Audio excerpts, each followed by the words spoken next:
جو دعائیں قرآنی آتی ہے، جو دعائیں احادیث کی، چونکہ یہ ذکر میں سب سے افضل چیزیں ہیں، یاد رکھیں، ٹھیک۔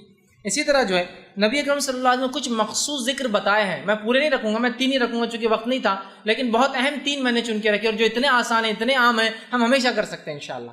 کم از کم ایک ذکر کی مجلس تھی، ایک ذکر کا درس تھا، اور 3 ذکر تو سیکھ کر جائے تاکہ اس کو زندگی میں لاگو کر لیں، تو ہمارے لیے فائدہ مند ثابت ہوں گا۔ آئیے وہ کون سے میں نے 3 ذکر چنے ہیں کہ میں آپ کے سامنے صرف فضائل بیان کرنے میں کتنے اہم اللہ کے ذکر وہ رکھ رہا ہوں، ورنہ بہت سارے اور بھی دعائیں ہیں۔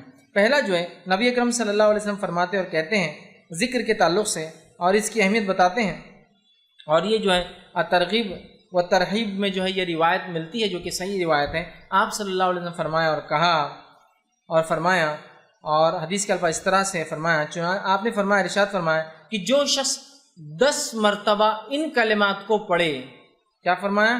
جو شخص ان کلمات کو 10 مرتبہ پڑھتا ہے، وہ کلمات کیا ہے؟ لا الہ الا اللہ وحدہ لا شریک لہ لہ الملک ولہ الحمد وہو علی کل شیء قدیر۔ کیا ہے؟ کون سے کلمات ہیں؟ بہت آسان ہے، اس کو عام زبان میں چوتھا کلمہ بولتے ہیں۔ اب یہ الگ بات ہے کہ لوگوں نے 1 سے 7 کلمے بنائے، کیسے بنائے نہیں پتا، لیکن بہرحال ایک عام سمجھ کے لیے بول رہا ہوں، ٹھیک ہے؟ اول کلمہ، دوم کلمہ، سوم کلمہ، چہارم کلمہ، پنجم تی، چارم ہے، ٹھیک۔ ہندوستان میں 7 کلمے، پہلے ہم جب سیکھتے تھے جب 5 سیکھے تھے ہم نے، لیکن ابھی نئے بچے 7 کلمے سیکھتے ہیں۔ بہرحال تو ان ترتیب میں اگر لیا جاتا ہے یہ چوتھے میں آتا ہے، لا الہ الا اللہ وحدہ لا شریک لہ لہ الملک ولہ الحمد وہو علی کل شیء قدیر۔ تو آپ فرماتے اور کہتے ہیں کہ آپ نے فرمایا کہ جو شخص اس کلمے کو 10 مرتبہ پڑھتا ہے، ٹھیک ہے، لا الہ الا اللہ وحدہ لا شریک لہ، کہ اللہ جو ہے لا الہ، اللہ کے سوا کوئی معبود برحق نہیں، وہ ایک ہے، اس کا کوئی شریک نہیں، ٹھیک ہے۔ اس کے الفاظ جو ہے لہ الملک ولہ الحمد، اسی کے لیے جو ہے تمام ملکیت ہے اور اسی کے لیے تمام تعریفیں ہیں، وہو علی کل شیء قدیر، اور وہ تمام چیزوں پر قادر ہے، ٹھیک ہے، ٹھیک ہے۔ یہ اس کا ترجمہ ہے۔ جو شخص اس کو 10 مرتبہ پڑھتا ہے دن میں، آپ سے فرماتے ہیں اس کا ثواب ایسے ہے گویا اس نے بنی اسماعیل میں سے 4 غلاموں کو آزاد کیا۔ اسماعیل علیہ السلام کی نسل میں سے کتنے لوگوں کو آزاد کیا؟ 4 لوگوں کو۔ اور آپ کو پتہ ہے کہ آدم علیہ السلام سے لے کر نبی اکرم صلی اللہ علیہ وسلم تک اسماعیل علیہ السلام کی جو نسل کا تذکرہ کیوں آ رہا ہے؟ آدم علیہ السلام سے لے کر نبی اکرم صلی اللہ علیہ وسلم تک آپ نے فرماتے ہیں اس نسل میں کسی نے بھی زنا نہیں کیا، کیونکہ انبیاء جو ہوتے سب سے پاکیزہ نسل میں پیدا ہوتے ہیں، سمجھے؟ مشرک گزرے ہیں وہ ایک الگ چیز ہے، لیکن کوئی جو ہے زنا نہیں کیا، مطلب ولد الزنا یا زنا کی اولاد یا زنا نہیں کیا کسی، اتنی پاکیزہ نسل ہے یہ، آدم علیہ السلام سے لے کر اسماعیل علیہ السلام، اسماعیل علیہ السلام سے لے کر رسول اللہ صلی اللہ علیہ وسلم تک، سمجھ رہے آپ؟ تو کہا اس نے بنی اسماعیل میں سے 4 غلام آزاد کیے۔ غلام آزاد کرنا بہت اجر ثواب کام ہے۔ کیا کرنا ہے ہم کو؟ لا الہ الا اللہ وحدہ لا شریک لہ لہ الملک ولہ الحمد وہو علی کل شیء، 10 مرتبہ پڑھنا ہے دن۔ تو کیا کیا آپ نے؟ بنی اسماعیل میں سے 4 غلام آزاد کر دی، صرف 10 مرتبہ کلمے کو پڑھنا ہے۔ کتنے فضائل اندازہ لگا۔ دوسری فضیلت جو ہے ایک اور ذکر کی جو میں آج رکھ رہا ہوں، ویسے بہت ہے لیکن 3 میں نے چنے ہیں صرف۔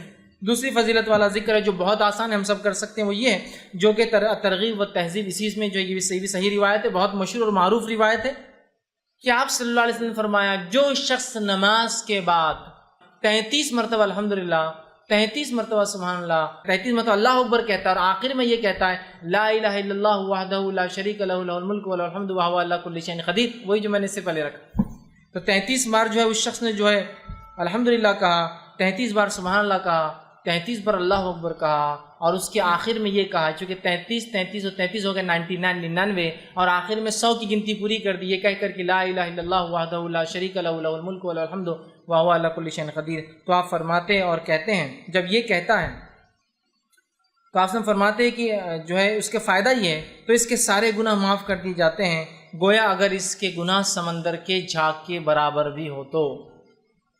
ایک روایت میں فرمایا یہ پڑھنا غلام آزاد کرنے سے زیادہ بہتر ہے، ایک روایت فرمایا اس کے پڑھنے سے 10 نیکیاں ہر اس پہ ملتے ہیں، مطلب اس کو 1000 نیکیاں ملتی، 100 بار پڑھا نا، 100 پڑھنے پہ اس کو 1000، 10 ہر اس پہ 10 تو 1000 نیکیاں ملتی ہے، 1000 گناہ معاف کر دیے جاتے ہیں۔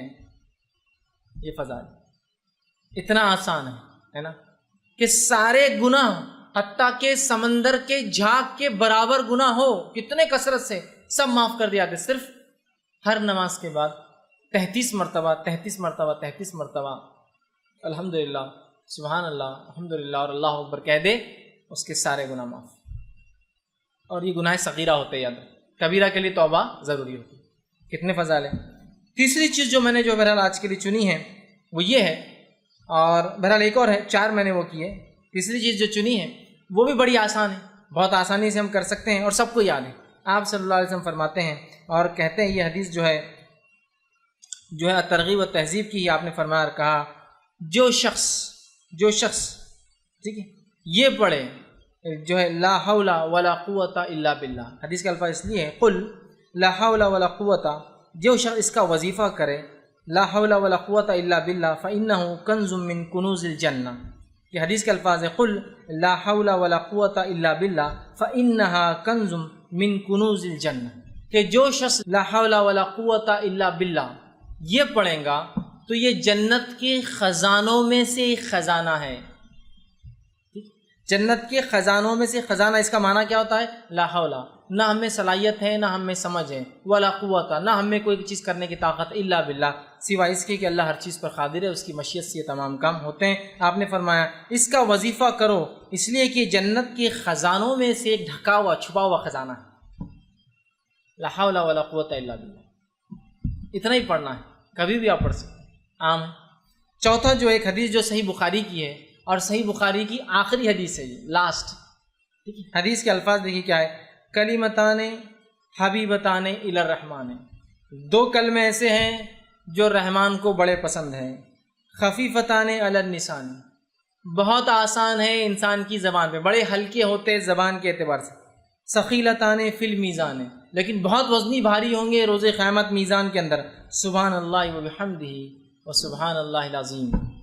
2 کلمے ایسے ہیں جو رحمان کو بڑے پسند ہے، ہونٹوں پر بڑے ہلکے ہیں، میزان میں بڑے بھاری ہے. سبحان اللہ وبحمدہ و سبحان اللہ العظیم. 2 ہی کلمے، کس کو یاد نہیں؟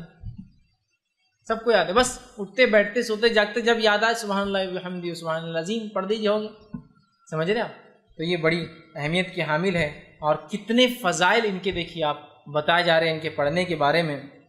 اور یہ بہت آسان عمل ہے، یاد رکھیں. ٹھیک، تو ہم اللہ کے ذکر کے معاملے میں بہت محتاط رہیں.